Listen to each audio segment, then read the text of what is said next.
Hello everyone, welcome all to the lectures on algebra and number theory. Subject code is MA8551. Myself Mrs. R. Uma, Assistant Professor, Department of Mathematics, Government College of Engineering, Tanjavur. This is the 10th lecture on Unit 1. In this lecture, we are going to learn about Chinese remainder theorem.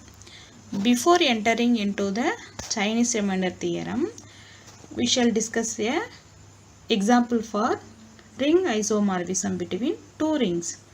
Let us take two rings Z30 and Z2 cross Z3 cross Z5. So here the ring Z2 cross Z3 cross Z5 can be denoted by R, and we shall denote Z30 by Z30 itself.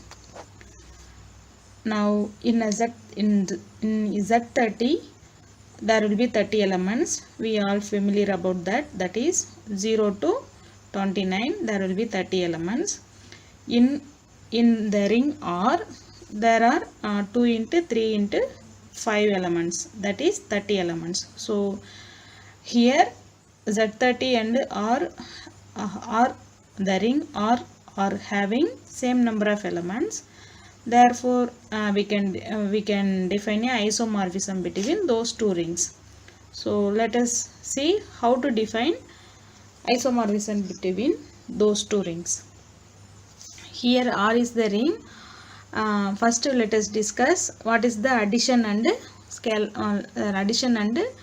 multiplication in the dot product, or dot multiplication in the ring R. So in the ring R, the elements will be three tuples. Means the A1, the elements will be of the form A1, A2, A3. That is A1 belongs to Z2, A2 belongs to Z3, A3 belongs to Z5. If we take two elements A1, A2, A3 and B1, B2, B3, if we want to add those two elements, we have to add coordinate wise. That is A1 plus B1, A2 plus B2, A3 plus B3. Here addition means if we add A1 plus B1, here the addition is the additive modulo 2. Here in the second coordinate, addition means the additive modulo 3. Means if we have to add A2 B2, if it is greater than 3, then we have to divide it by 3 and we have to write down the remainder. In the same way, in the third coordinate, we have to use the fifth modulo 5 operation. Okay, in the multiplication also defined as it is. Okay. Now let us define a function f from Z30 to R. Here Z30, the elements will be of the form x1, x2, x3, that is 0, 1, 2, 3, 4. So we are defining f of x is equal to x1, x2, x3, where x1 is x modulo 2, that is we are dividing x by 2 and we are writing the remainder as x1. Similarly x2 means it is x modulo 3, x3 means that is x modulo 5. In other here x1, x2, x3 are remainders when x is divided by 2, 3 and 5 respectively. Now we shall see how the function will be for each elements. For example, if we in the elements of Z30 are given in this column, the function image of 0 is 0, 0, 0, because if we divide 0 by 2, 3 and 5, the remainder will be 0, 0, 0. Here, similarly 1, if we divide 1 by 2, 3 and 5, we will get 1, 1, 1 as remainder. Similarly, for every element, for example, for 13, if we divide 13 by 2, we will get 1 as a remainder.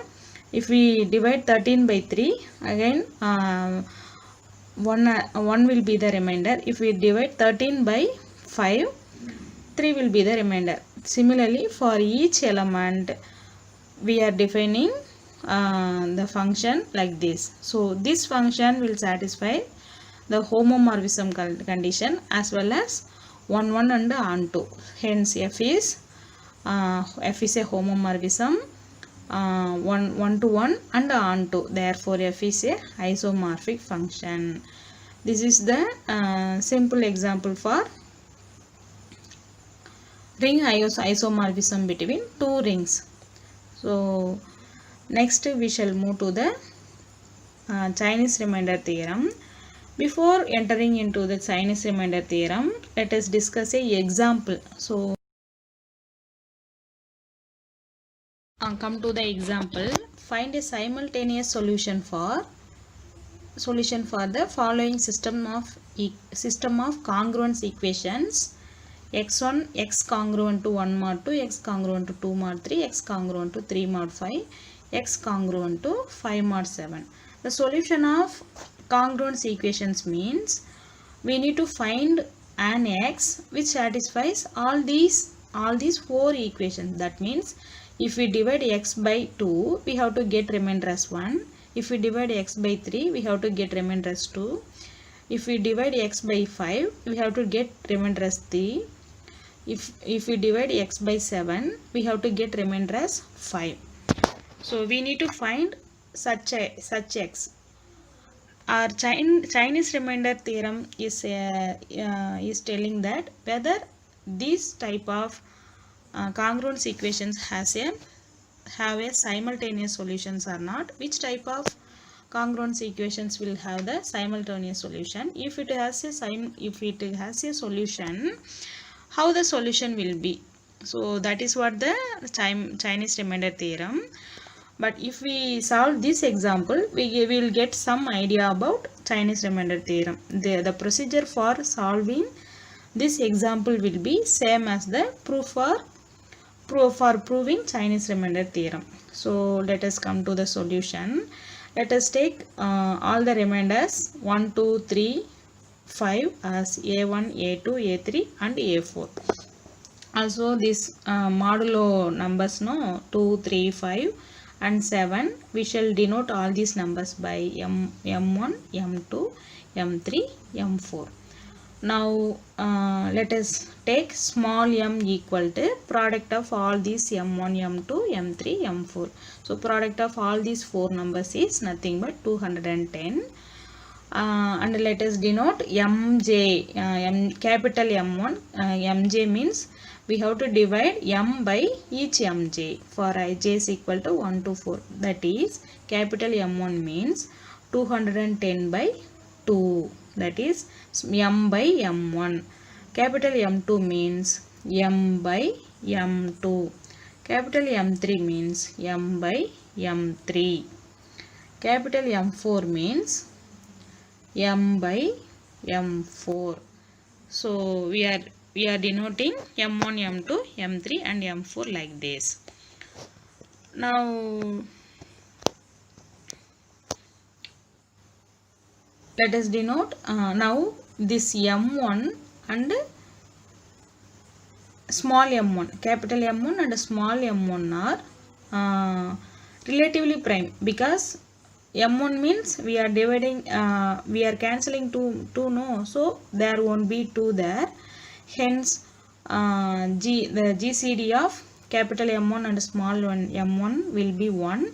Hence each this capital M1 has a multiplicative inverse in Zm1. So this is what the main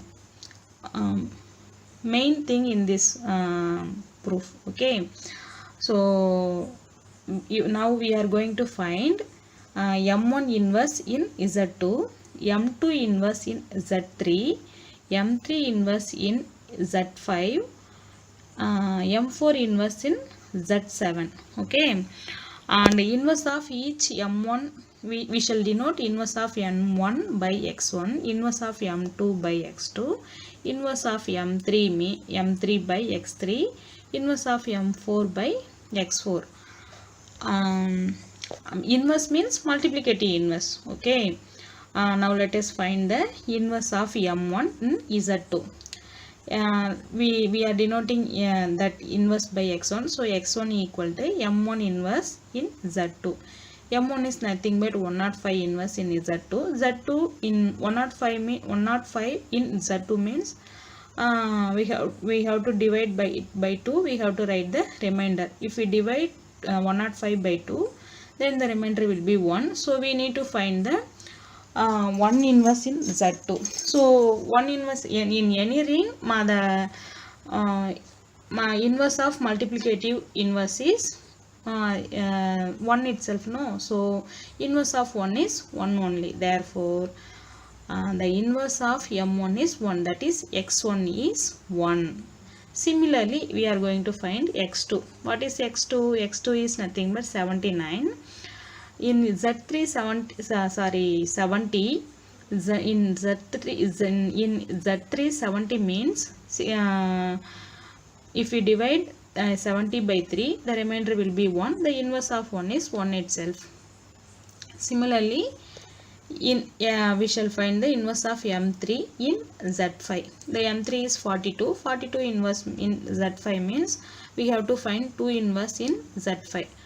Finding inverse of 2 in z5 is given here, which is by Euclidean algorithm. First we shall write 5 equal to by using division algorithm. 5 can be written as 2 into 2 plus 1.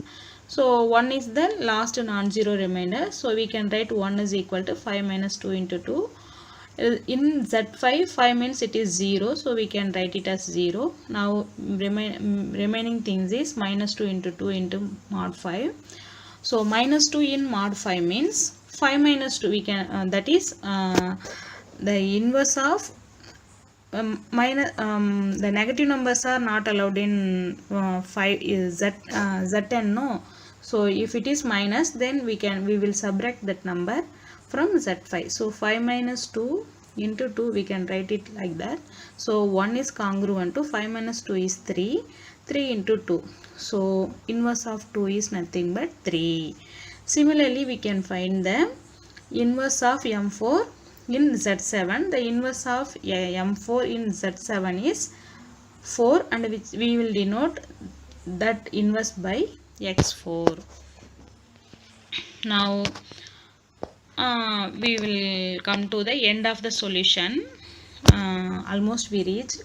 Now the we shall take the solution B, A1. A1 means the that is given in the equation itself. A1 1, A2 2, A3 3, A4 is 5. So we shall take x is equal to A1 into m1 into x1. x1 means the inverse of m1. Remember that. Okay. Similarly, plus we are adding all those numbers. Now now this x will be the solution of all those equations, all those given equations, because this if we if we simplify this equation, we will get x is equal to 1223. If we substitute this equation in equation 1, x congruent to 1 mod 2, in here and here everywhere 2 will be there, no, m1 will be there. So all these terms become 0. The remaining term will be 1 into 105 into 2, but the inverse of 105 is 1. Therefore these two terms will get cancelled, so the remainder will be 1. In the same way, for second equation, this term will become 0, and the inverse of 70 is 1. So these two terms will get cancelled, so the remainder will be 3. Same way, if we substitute in the third equation, the remainder will be 3. If we substitute in the fourth equation, the remainder will be 5. So clearly this is the solution for all those 4 equations, x congruent to 1 mod 2, like this, all these 4 equations. Not only this will be the solution, we can find infinitely many solutions like this. For example, the product of all those numbers is 210. No, that the numbers which are congruent to 1223 mod 210 will be the solution for this equation. So these simultaneous equations will have infinitely many solutions. I hope you understand this example. So procedure for finding this solution for this congruence equations is nothing but first we have to find capital M1, capital M2, capital M3 and capital M5s, M4, M5, M5 and so on. Then we have to find inverse of each capital MIs. Then we have to take x is equal to a1 m1 into x1. X1 is nothing but inverse of m1. If we take x like this, then that will be the solution for the given equation. Now let us start proving Chinese remainder theorem. First we shall see the statement.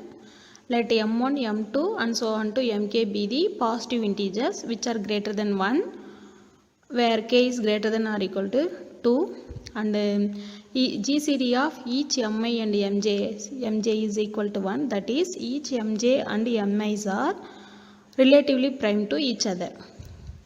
Now then the system of congruences, k congruences, x congruent to a1 mod m1, x congruent to a2 mod m2 and so on to x congruent to ak mod mk has a simultaneous solution. Further, any two such solutions of the system are congruent to modulo m1, m2 and so on to mk. So here two things we need to prove. The one is this system of equations, k congruence equations has a solution, and if the k congruence equations has a simultaneous solution, those two solutions will be congruent modulo m1, m2 and so on to mk. We need to prove two parts here. First, let us construct a proof. The method we have seen in the previous example. So the same way we shall take small m is equal to product of all mi's, that is small m equal to m1, m2 and so on to mk, and mj equal to small m divided by small mj. That means m1 is equal to m by m1, m2 is equal to m by small m2 and so on, like this. Clearly the GCD of small mj and capital mj is 1 because we have divided so the mj means we have divided m by mj, no? So and each mi's are relatively prime to each other. So clearly GCD of mj and small mj and capital mj should be equal to 1. So now GCD of small mj and capital mj is equal to 1. So this will imply that mj has a multiplicative inverse in Zmj. That is, mj is unit in Zmj. Here, so if it is unit in Zmj means each mj has a multiplicative inverse. So let us denote the multiplicative inverse of mj by xj. If it is multiplicative inverse means then the mj into xj is congruent to 1 mod mj. So this is what the definition, this is the meaning in these two are multiplicative inverse in Zj. Now let us construct the solution. X is equal to a1 capital M1, the x1 is nothing but inverse of m1. Similarly plus a2 m2 x2 is nothing but inverse of m2 and so on to ak mk into xk. So now let us claim that this x satisfies all the k congruence equations. So for that we first prove that x satisfies the jth equation, that is x congruent to aj mod mj. Let us prove x satisfies this equation. If it is true, similarly we can prove for every equation. So we are going to show that x satisfies the equation x congruent to aj mod mj. So for that we shall consider j for we shall consider mj. For all I not equal to j, small mj divides mi. Therefore since mj divides mi, therefore mi is congruent to 0 mod mj. Since mj divides mi, no, so mi is congruent to 0 mod m. Therefore except mj, all the terms in x becomes 0. So and also we know that xj is the inverse of mj. Therefore mj into xj is congruent to 1 mod m. Therefore x is since we have taken x is equal to a1 m1 x1 plus a2 m2 x2 and so on to ak mk sk, then x is congruent to, if you put here mod mj, then mj divides all the terms except aj mj xj, no.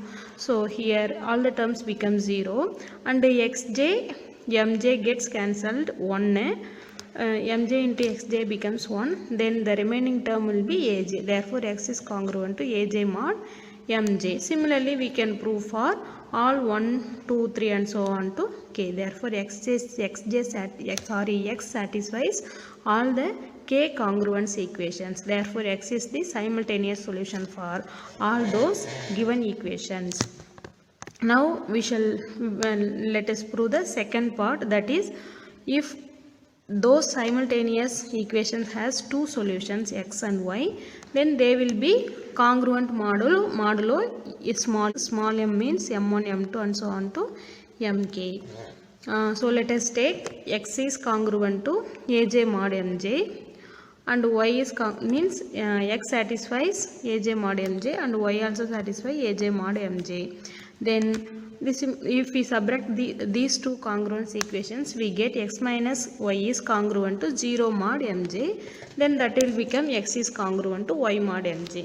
So meaning of this is mj divides x minus y. This is true for all j equal to 1 2 3 and so on to k. Since each mi and mj are relatively prime to each other and each mj divides x minus y, means this implies that product of m1 m2 and so on to mk also divides x minus y. So this implies that m divides x minus y. Therefore x is congruent to y mod m. So this proves the theorem.